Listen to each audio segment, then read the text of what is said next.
top 6 things that you can do to improve your gut health in 2 weeks. Because diet doesn't matter and eat whatever you want. That's what you've been told by your doctor, isn't it? That didn't make sense to me, and I knew I had to practice differently. So I'm going to tell you my secrets that I learned in over 10 years of practice.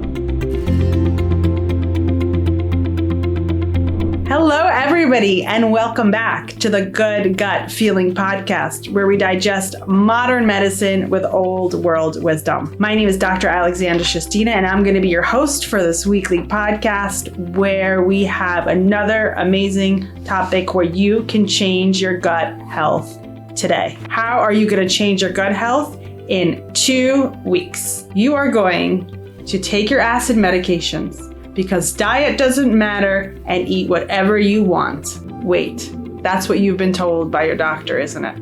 And that's how I was trained. As a gut health specialist, a board-certified gastroenterologist, a digestive health expert, I was taught in my training that food doesn't matter, and you can eat whatever you want, just take your pills. Does that make sense to anyone? The only people it makes sense to are doctors. So let's go back, because that didn't make sense to me, and I knew I had to practice differently. So I'm going to tell you my secrets that I learned in over 10 years of practice. What are the top 6 things that you can do to improve your gut health in 2 weeks? Are you ready? Number 1 has to do with the mind-gut connection. So remember, the gut is connected to the brain in many different ways. In fact, the brain is connected to the digestive system more than any other system. And conversely, the digestive system has lots of bugs in it called a microbiome that secrete all kinds of chemicals that communicate with the brain. So it's very important that we address the mind-gut connection in order to optimize gut health. How are we going to do that? So number 1 is meditation. And that's really my favorite. It's something that I do every day, no matter what, no matter how much time I have. It really changes my day. If it changes my day, it changes my gut health. That's very important. So how do you meditate? You set aside some time. Ideally, it does take some time before you can get a result. So if you can allocate 30 minutes in the morning is ideal. Now, if you've never meditated, 30 minutes might sound way overwhelming to you. So start with 5 minutes and build every day. But make sure you build, because staying at 5 minutes may not get you to your health goal. So meditate every morning for 30 minutes. If you want a great meditation, check this one out. Number 2, another powerful tool to address the mind-gut connection is breath work. So we all breathe and we don't think about it most of the time. However, if you think about it, what is the one function of our body that we have complete control over? Meaning I can tell you, hey, take 5 breaths, and you'll do it. And if I tell you hold your breath for 10 seconds, you can do it. But at the same time, it's completely involuntary, meaning you haven't been thinking about your breathing at all. And if I tell you to hold your breath for a certain amount of time, you can do that for a minute, maybe. For some of the more expert breath holders, a minute or 2 or 3 or 4. But at some point, you're not going to be able to hold your breath. So there's 2 aspects to it that allow the breath to be so powerful in tapping our subconscious. And that is the fact that it is completely voluntary and completely involuntary at the same way. So number 2 is breath work. Take about 20 minutes before you go to bed and focus on your breath. Here's a very simple one. You breathe in through your nose completely. You hold it. Hold it for about 3 seconds, 4 seconds. And then exhale out of your mouth slowly and completely. And then hold it for another 2, 3, 4 seconds. In, hold, out. 20 minutes. If you can do 5 minutes, do 5 minutes, 6 minutes the next day. Whatever you can do is great. Ideally, 30 minutes in the morning, 20 minutes at night for 2 weeks. For 2 weeks, and see the change it makes in your life. You're going to want to do it forever. But we'll just say for 2 weeks. Number 3 is also really important, is when do you have your meals? If you eat earlier in the day or eat later in the day, is it the same thing? Does it just matter what you eat and how much you eat? Does it matter the timing of the eating? And the answer is yes, because every hour of the day you are a different person. So the timing of your meals matters. So some basic concepts. We want to eat within a certain amount of time of the day, and we don't want to eat late at night, because if we eat later at night, it's going to affect our sleep and it's going to affect our digestion. So people who have issues with reflux really don't want to have food in their stomach when they lay down flat. But even more general than that, when the body's busy digesting, it's not resting, and we need the sleep for all health, including gut health. So earlier eating. So finish your meals the latest 7 o'clock. If you go to bed earlier, if you go to bed at 10, for example, 7 o'clock. If you go to bed at 9, then it's 3 hours before your last meal. So either 3 hours before your bedtime or 7 o'clock, whichever's earlier. Also, you want to focus on eating your heavier meals earlier in the day. Breakfast is actually a good time to have a heavier meal. Lunch is a good time to have a heavier meal. Dinner is not the best meal to have very heavy. So focus on earlier eating and earlier heavier eating, breakfast or lunch. Another important thing, a lot of people are doing it, is intermittent fasting. Intermittent fasting means many things. But for this, we can just do a very mild time-restricted eating. You eat breakfast at 9, you finish your dinner by 7, you have a 16-hour fast every day under your belt. That's huge. That's really, really huge. If you can do a 12-hour fast, that's also great. But keep a time that you allow your body to rest from eating. Number 4, this is probably what all you guys were thinking I was going to talk about, and that is really important, and that is food choices. This is really critical to understand because some people are doing really well eating plant-based, and some people are doing really well with carnivore. So how are we going to determine which diet is good for us? A lot of it is really personal.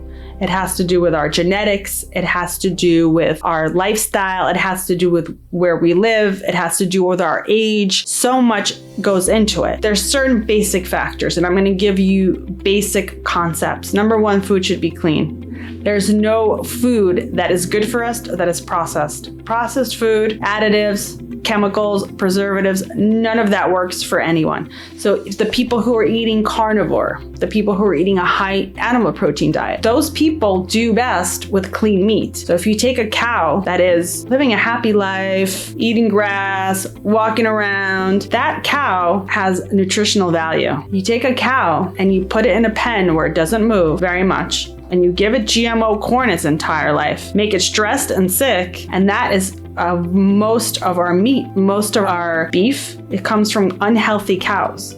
You can say the same thing with the chickens that are outside, walking around, happy, picking up worms. Healthy, happy chickens. The chickens that are stuck in a pen, eating GMO corn, injected with antibiotics, those are not healthy chickens. So you eat a chicken, but you need to do your research. Is your chicken a healthy chicken, or is your chicken a tortured, very unhealthy chicken? Because that's the energy of the food that you're eating. So high quality. Same applies for plants. Unfortunately, in the United States, organic is not 100% organic, and organic is becoming somewhat more questionable. However, do your research. Probably organic is still better. Try to choose from reliable stores. Ideally, I like to go to a local store where I can speak to the salesperson. They know where they get their produce from. So clean produce. Do your best. Oils. Oils are important. First of all, we don't want to really use a ton of oil. We don't want to deep fry. But if we're going to use oil, use good oils. High heat oils. Coconut oil. Olive oil. Not good oils. Bad oils are seed oils. Don't use seed oils. Dairy and gluten are 2 controversial topics. The problem with them is not their inherent value, because a healthy dairy product from a healthy cow is not necessarily a problem for most people. The problem is the way that it's processed in the United States. So if you are trying to get your gut healthy, consider taking that out of your diet for now. Gluten and dairy, those are usually the 2 culprits that people have problems with. Take it out for now. See how you feel for 2 weeks. Number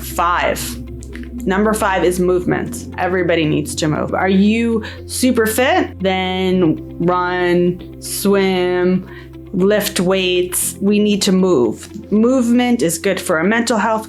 Movement is good for our gut health. If we're not moving, our guts can become slower. We can get constipated. We can get stressed because movement, exercise is also great for mental health. And mental health is gut health. Create some kind of exercise program. You've never exercised before? Go for a walk. Walk for 10, 15 minutes a day. Increase that. Increase the speed. Walk uphill. If you're fit, maybe jog, maybe run.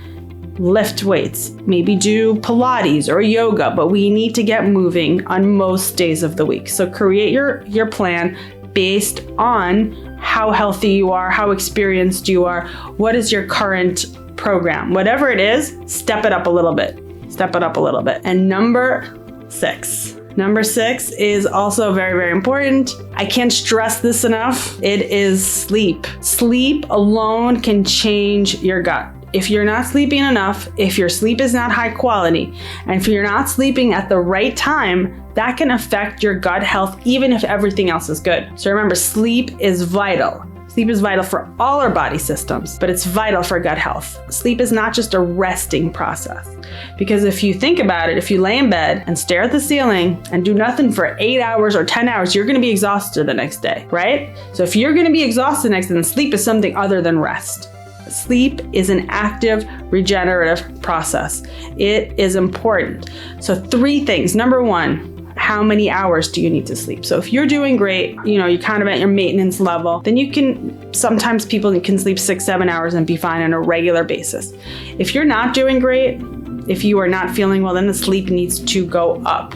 Sleep needs to be 7 hours. Sleep needs to be 8 hours. So determine how much sleep you need, depending on where you are, who you are. Again, there's no one size fits all. Some people do well with 6. I know people who sleep 4 hours a day and they feel great. Some people need 8-9 hours. Determine what you need. For most people, it's about 7 hours. Second most important thing about sleep is when do you go to sleep? Because you're different every hour of the day. And we function best when we wake up when it's light and we go to sleep when it's dark. So go to sleep early. Don't stay up till 1 a.m. and sleep till 8 a.m. and think those 7 hours have the same value as if you went to bed at 10 p.m. It's 5. They do not have the same value. 10 to 5, 9 to 4, 9 to 5. That's ideal. Or 6, or go to sleep from 10 to 6. Get your 8 hours. That's a great schedule. You're going to feel so much better than if you go to bed at 12 to 8. It's not the same. So the absolute hours, number 1. Number 2 is the timing of the sleep. Number 3 is the quality of the sleep. So how do you have a good quality of the sleep? You need to prepare for sleep. You need to have a nighttime routine. You talked about a morning routine. You need to have a nighttime routine. What do you do before bed? Are you working to the last minute you go to sleep? That's not good. Are you talking to your friends about politics, the end of the world, hunger, famine? Save that for the morning. At night, you are actively moving into the sleep process. You are winding down. So how do you wind down? Talk about relaxing things. Read a book. Go for a walk. Don't go for a run. Don't do strenuous exercise at night. Do your strenuous exercise in the morning. Go for a quiet walk. Take your dog for a walk. Read a book. Talk to a friend on the phone about nothing super exciting, nothing super stressful. Take this time to wind down. And that really should be like 2-3 hours before bedtime. Ideally, no phones, no screens, no TVs, no computers. Minimum 2 hours, ideally 3 hours before bedtime. Turn those screens off. The light from the screen is not good for you, that blue light, but also the content on the screen is not good for you. So focus on relaxation. Do 20 minutes of breath work. That's a great thing right before bedtime. You'll notice your sleep is different because some people sleep a lot and they're still exhausted, and some people don't need so much sleep. The quality makes up for the quantity. So you really want to optimize your sleep. You want to prepare for sleep. Some of you may be saying, okay, I don't have time for this. I don't have time to be meditating and exercising and breathwork and winding down, and it's just too much because I'm busy. But remember, your day is going to be more productive. You are going to have more hours in the day, not less hours. This is an investment in order to expand your day, to make your day more productive. You can do in a few minutes what you can do in an hour if you're feeling great. Stay healthy, stay gutsy. The contents of this and all our past episodes and all our previous episodes are for educational purposes only. I look forward to seeing you all next week.